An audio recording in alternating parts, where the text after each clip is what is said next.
कुनिहार से हरजिंदर ठाकुर की रिपोर्ट। सरकार के द्वारा प्रदेश के कर्मचारियों व पेंशनरों को जनवरी 2023 की देय 4% महंगाई की किस्त को दिए जाने को लेकर संघ अपनी कड़ी प्रतिक्रिया व्यक्त की है। यहां आयोजित प्रेस वार्ता में प्रदेश महामंत्री इंद्रपाल शर्मा ने कहा कि यह राशि कर्मचारियों व पेंशनरों की आंखों में धूल झोंकने व ऊंट के मुंह में जीरा देने के समान है। उन्होंने कहा कि जुलाई 2022 की किस्त का आज तक 27 महीनों का एरियर, जनवरी 2023 की किस्त का 21 महीने, कुल 48 महीनों का बकाया एरियर है और जुलाई 2023 का 15 महीनों का एरियर बकाया है, जिस पर सरकार कुंडली मारकर बैठी है।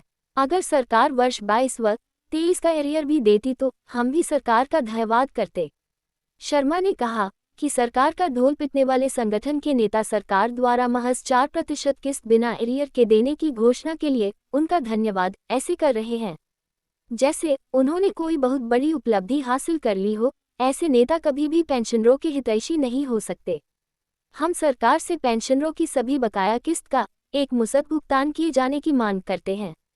प्रदेश के माननीय उच्च न्यायालय के द्वारा सरकार से जनवरी 2016 से लेकर दिसंबर 2021 के बीच सेवानिवृत्त हुए सभी विभागों के पेंशनरों का पूरा ब्यौरा न्यायालय में दिए जाने के आदेश का हम स्वागत करते हैं तथा इस संज्ञान के लिए न्यायालय का आभार व्यक्त करते हैं।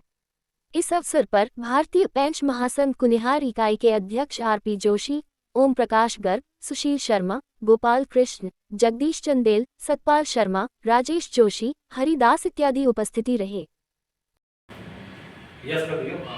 अभी सरकार द्वारा प्रदेश के कर्मचारियों और पेंशनरों को मुख्यमंत्री के द्वारा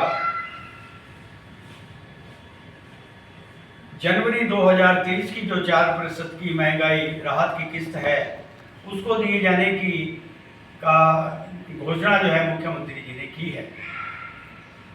भारतीय राज्य पेंशन महासंघ का ये मानना है कि सरकार द्वारा केवल मात्र 4% की जो राहत जनवरी 30 की ड्यू है उसको दिया जाना प्रदेश के कर्मचारियों और पेंशनरों की आंखों में धूल झोंकना और ऊंट के मुंह में जीरा देने के समान है।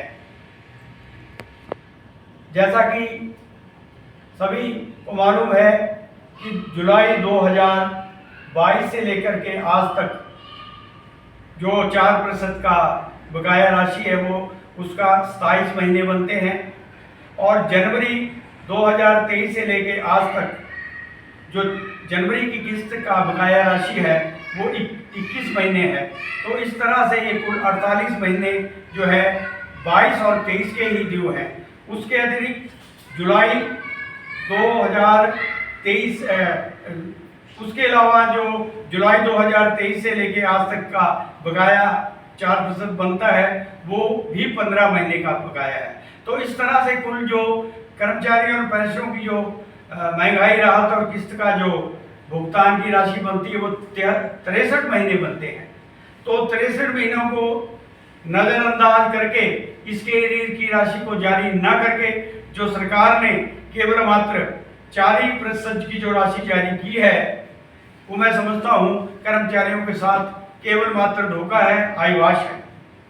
और इसको लेकर के महज 4% की किस्त को लेकर के जो सरकार का ढोल पीटने वाले जो संगठन है तथा कुछ अन्य तथाकथित नेताओं के द्वारा जो 4% की किस्त दी जाने को बिना ऋण की दी जाने के लिए जो सरकार का गुणगान करने में लगे हैं वे कभी भी पेंशनरों के हितैषी नहीं हो सकते।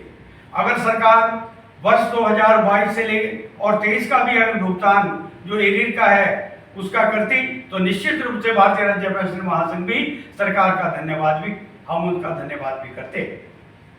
अभी माननीय उच्च न्यायालय के द्वारा जो संज्ञान लिया गया है जिसमें हिमाचल प्रदेश के कर्मचारी जो 1 जनवरी 2016 से लेकर के 31 दिसंबर 2021 के बीच जितने भी सेवानिवृत्त हुए हैं इसका डाटा जो है डिपार्टमेंट वाइज उच्च न्यायालय ने सरकार से जो है मांग लिया है।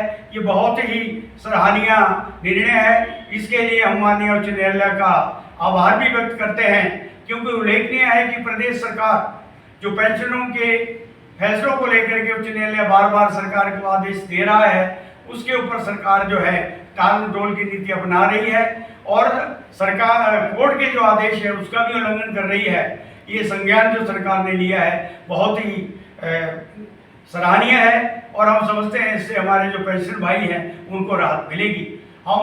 मैं पुनः भारतीय राज्य पेंशन महासंघ की ओर से सरकार से आग्रह करना चाहूँगा कि अगर सरकार वास्तव में हितैषी है तो सरकार कम से कम 2 वर्षों का जो हमारा देय राशि है 22 और 23 की, उसका भुगतान भी अगर सरकारी कर दे तो समझता हूँ उसके लिए हम उस सरकार का आभार व्यक्त करेंगे। महंगाई बढ़ी है 2022 में और उसकी राहत मिल रही है अब जाकर के 2024 के एंड में, ये कहाँ का न्याय है। तो मैं सरकार से हम चाहेंगे कि सरकार जो है हमारे इन राशि का भुगतान करे और जो हमारी जेसीसी की बैठक है उसको भी सरकार बुलाए ताकि जो हमारी अन्य मांगे हैं उसको हम सरकार के साथ बैठ करके उसका समाधान कर सकें।